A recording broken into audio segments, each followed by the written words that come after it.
नमस्कार आदाब दोस्तों, चलिए आज 21 जून सुबह देश की ताजा बड़ी खबरें आपके लिए लेकर हाजिर हैं। चलिए दोस्तों, सबसे पहले डालते हैं सुर्खियों पर।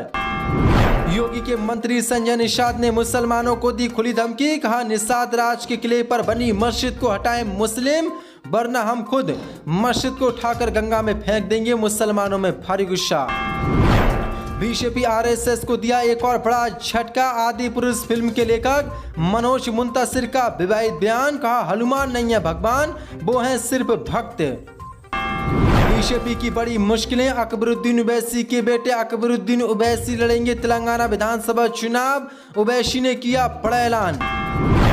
यूनिफॉर्म सिविल कोड को लेकर सपा सांसद एसटी हसन का भाजपा पर बड़ा हमला, कहा चाहे भाजपा जो कानून बना ले, हम तो शरीयत से ही चलेंगे। मुसलमानों के विरोध में उतरी मध्य प्रदेश की बीजेपी सरकार, भाजपा ने मज़ारों पर चलवाया बिल्डोजर, मज़ारों को किया तहस नहस, मुसलमानों में भारी गुस्सा। मणिपुर हिंसा को लेकर कांग्रेस का मोदी पर तीखा हमला, कहा जिससे देश की जनता की परवाह नहीं, उन्हें पद पर रहने का अधिकार नहीं। आगामी लोकसभा चुनाव में मोदी सरकार को हराने के लिए विपक्ष ने कसी कमर, 23 जून को पटना में होगी महाबैठक, भाजपा की बड़ी मुश्किलें। तो दोस्तों, सभी खबरों को एक एक कर विस्तार से आपको बताने बने, वीडियो को दिल से लाइक कर चैनल को सब्सक्राइब जरूर कर लें। इसी के साथ पहली बड़ी खबर के सामने, योगी के मंत्री संजय निषाद ने मुसलमानों को दी धमकी, कहा मस्जिद को हटाएं मुसलमान, वरना हम मस्जिद को उठाकर गंगा में फेंक देंगे, बड़ा तनाव। दरअसल आपको बता दें, यूपी की योगी सरकार में कैबिनेट मंत्री संजय निषाद ने प्रयागराज जिले के सरंग बैरपुर स्थित निषाद राज के किले में बनी मस्जिद को लेकर विवादित बयान दिया है। संजय निषाद ने मुसलमानों को धमकी देते हुए कहा कि मस्जिद अवैध ढंग से बनाई गई है और अगर उससे हटाया नहीं गया तो निषाद समुदाय खुद उस मस्जिद को गंगा में उठाकर फेंक देगा। संजय निषाद ने कहा कि निषाद राज के किले की खुदाई तब कराई गई थी जब इंदिरा गांधी प्रधानमंत्री थी, उस समय वहां कोई मस्जिद नहीं थी। इस संबंध में पुरातत्व विभाग की रिपोर्ट भी है। इसका मतलब है कि मस्जिद बाद में बनाई गई है और मस्जिद पूरी तरीके से अवैध है। संजय निषाद ने कहा कि ये किला हिंदुओं और निषादों की आस्था का केंद्र है। क्या मुसलमान अब लव जिहाद के साथ भूमि जिहाद भी करेंगे? अक्सर विवादों में रहने वाला बीजेपी का मंत्री संजय निषाद ने कहा कि निषाद राज के जन्मोत्सव में लाखों लोग प्रयागराज आते हैं, इस बार भी आएंगे। निषाद समाज के लोगों ने मन बना रखा है कि अगर मस्जिद को नहीं हटाया जाता है तो वे खुद मस्जिद को हटाकर गंगा में फेंक देंगे। तो किस तरह से योगी सरकार के मंत्री मुसलमानों को खुलेआम धमकी दे रहे हैं। इसी के साथ बीजेपी आरएसएस को तगड़ा झटका, आदि पुरुष फिल्म के लेखक मनोज मुंतशिर का विवादित बयान, कहा हनुमान नहीं है भगवान। दरअसल आपको बता दें, आदि पुरुष फिल्म को लेकर देश समेत विदेशों में बवाल मचा हुआ है। फिल्म पर नेपाल सरकार ने तो पूरी तरीके से बैन भी लगा दिया है, लेकिन अब बड़ी अपडेट निकल के सामने, बीजेपी आरएसएस समेत गोबर भक्त और अंध भक्तों को आज बड़ा झटका लगा है। दरअसल आपको बता दें, आदि पुरुष फिल्म के लेखक मनोज मुंतशिर ने अब हनुमान को लेकर विवादित बयान दिया है। मनोज मुंतशिर ने टीवी पर बात करते हुए हनुमान का अपमान किया है और कहा कि वो कोई भगवान नहीं है, बल्कि उनको हम लोगों ने भगवान बनाया है। मनोज मुंतशिर ने कहा कि हनुमान जी भगवान नहीं है बल्कि भक्त है, हमने उनको बाद में हनुमान बनाया क्योंकि उनकी भक्ति में वो ताकत थी। हनुमान जी श्री राम की तरह दार्शनिक बातें नहीं करते हैं। जो सो बड़ी अपडेट निकल के सामने, एक और बड़ा झटका गोबर भक्तों को मनोज मुंतशिर ने दिया है और हनुमान को भगवान मानने से साफ इनकार कर दिया है। इसी के साथ बड़ी AIMIM पार्टी का बड़ा ऐलान, अकबरुद्दीन ओवैसी के बेटे लड़ेंगे तेलंगाना विधानसभा चुनाव, भाजपा की बड़ी मुश्किलें। दरअसल आपको बता दें, तेलंगाना में आगामी विधानसभा चुनाव से पहले राजनीतिक गलियारों में अटकलें तेज हो गई हैं। AIMIM अकबरुद्दीन ओवैसी के बेटे डॉक्टर नूरुद्दीन ओवैसी को विधायक पद के उम्मीदवार के रूप में खड़ा कर सकती है। विभिन्न मीडिया रिपोर्टों में चल रही खबरों के मुताबिक असदुद्दीन ओवैसी और अकबरुद्दीन ओवैसी ने 2018 के विधानसभा चुनावों में नूरुद्दीन ओवैसी को मैदान में उतारने का इरादा बनाया था। हालांकि उनकी उम्र के कारण इस योजना को स्थगित कर दिया गया था। अब इस बात की संभावना है कि उन्हें राज्य में आगामी 2023 के अंत में होने वाले तेलंगाना विधानसभा चुनाव में असदुद्दीन ओवैसी और अकबरुद्दीन ओवैसी चुनावी मैदान में उतारा जाएगा। दरअसल आपको बता दें, ओवैसी के बेटे नूरुद्दीन ओवैसी MBBS हैं, वर्तमान में सालारे मिल्लत एजुकेशन ट्रस्ट के ट्रस्टी और सचिव के पद पर भी हैं। लेकिन बड़ी अपडेट निकल के सामने, तेलंगाना में इसी साल विधानसभा चुनाव होने हैं, इसलिए अब असदुद्दीन ओवैसी और अकबरुद्दीन ओवैसी के बाद अब अकबरुद्दीन ओवैसी के बेटे नूरुद्दीन ओवैसी भी तेलंगाना में विधानसभा का चुनाव यानी कि विधायकी का चुनाव लड़ने जा रहे हैं, जो कि बीजेपी के लिए यूनिफॉर्म सिविल कोड को लेकर सपा सांसद एसटी हसन का बड़ा बयान। कहा, मुसलमानों को जो जितना टॉर्चर करे वो उतना बड़ा बीजेपी नेता। उन्होंने कहा कि भाजपा चाहे जो कानून बना ले, हम तो शरीयत से ही चलेंगे। दरअसल आपको बता दें, मुरादाबाद से समाजवादी पार्टी के सांसद डॉक्टर एसटी हसन ने यूनिफॉर्म सिविल कोड को लेकर बड़ा बयान दिया है। उन्होंने कहा कि ये कानून कितना ही बना दें, इनके कानून का हमारे ऊपर कोई असर नहीं पड़ेगा।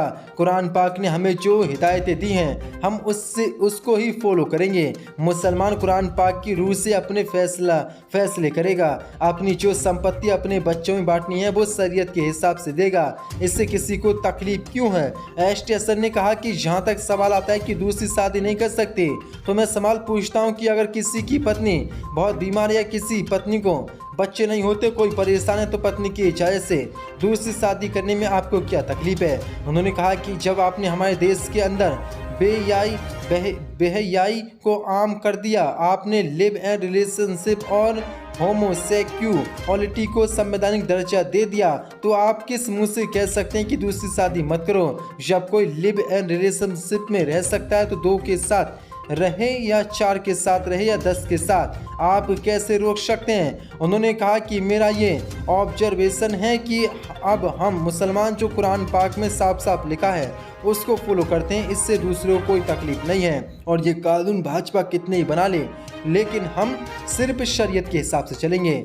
उन्होंने कहा कि ये 2024 की तैयारी है, कैसे इस देश के हिंदू मुसलमानों के बीच में दरारें पैदा करो। इसको लेकर होड़ मची हुई है कि बीजेपी के नेताओं में जो बीजेपी नेता मुसलमानों को ज़्यादा टॉर्चर कर ले वो इतना ही बड़ा बीजेपी नेता बनता है। ये बात मुसलमानों को समझ में आ रही है। इसी के साथ श्री मंडल के शानी मध्य प्रदेश की भाजपा सरकार का मुसलमानों पर बड़ा एक्शन, मझारों पर भाजपा ने चलवाया बिल्डोजर। दरअसल आपको बता दें, मध्य प्रदेश की राजधानी भोपाल में लव जिहाद के बाद अब लैंड जिहाद को लेकर भाजपा ने मुसलमानों पर बड़ा एक्शन लिया है। दरअसल आपको बता दें, भोपाल के कलिया सोत डैम के पास सरकारी जमीन पर बनाई गई थी मझारें, जिस पर अब भाजपा सरकार ने हथौड़ा चला दिया है।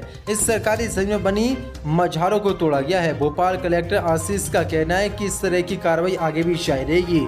कैसे हरकत में आए प्रशासन? भोपाल के कलिया सोत में डैम के पास मछुआरों की तस्वीरें सोशल मीडिया पर वायरल होने के बाद जिला प्रशासन हरकत में आया, जिसके बाद कुछ ही घंटों में यहां पर बनी 4 मछुआरों को भाजपा सरकार ने तोड़वा दिया और कहा कि ये सरकारी जमीन पर अवैध रूप से बनाई गई थी। ये आरोप मुसलमानों पर लगाया गया और हथौड़े से भाजपा ने इन मझारों को तोड़वा दिया। तो किस तरह से उत्तराखंड की भाजपा सरकार के बाद अब मध्य प्रदेश की भाजपा सरकार भी मझारों को तोड़वा रही है। इसी के साथ मणिपुर हिंसा को लेकर कांग्रेस का मोदी पर बड़ा हमला। कहा, जिससे देश की जनता की परवाह नहीं, उन्हें पद पर रहने का अधिकार नहीं। दरअसल आपको बता दें, कांग्रेस ने मंगलवार को मणिपुर में हिंसा पर प्रधानमंत्री मोदी की चुप्पी पर सवाल उठाया और उन पर हमला बोलते हुए कहा कि उन्हें देश की परवाह नहीं है, उन्हें केवल अपनी कुर्सी की परवाह है। कांग्रेस के महासचिव रणदीप सुरजेवाला ने कहा, क्योंकि आपने चुनाव जीतने के लिए यहाँ के समाजों को एक दूसरे का दुश्मन बना दिया, आपने भाई को लड़ाया। क्या राजनीति इतने निचले स्तर पर गिर गई है जिससे समाज की परवाह नहीं है, देश की परवाह नहीं है, मणिपुर की परवाह नहीं है, केवल अपनी कुर्सी की परवाह है? ऐसे लोगों को पद पर एक पल भी रहने का अधिकार नहीं है। सुरजेवाला ने प्रधानमंत्री मोदी पर निशान साधते हुए कहा कि मोदी जी, आज मणिपुर और पूरा देश आपसे एक ही बात पूछ रहा है, क्या बीजेपी की राज्य और केंद्र की मोदी सरकार दोनों ने समाज को बांटकर एक दूसरे को दुश्मन बना लिया है? क्या आपको मणिपुर और देश की परवाह नहीं है? देश हिंसा की आग में चल रहा है और आप देश नहीं बल्कि अमेरिका के लिए रवाना हो रहे हैं।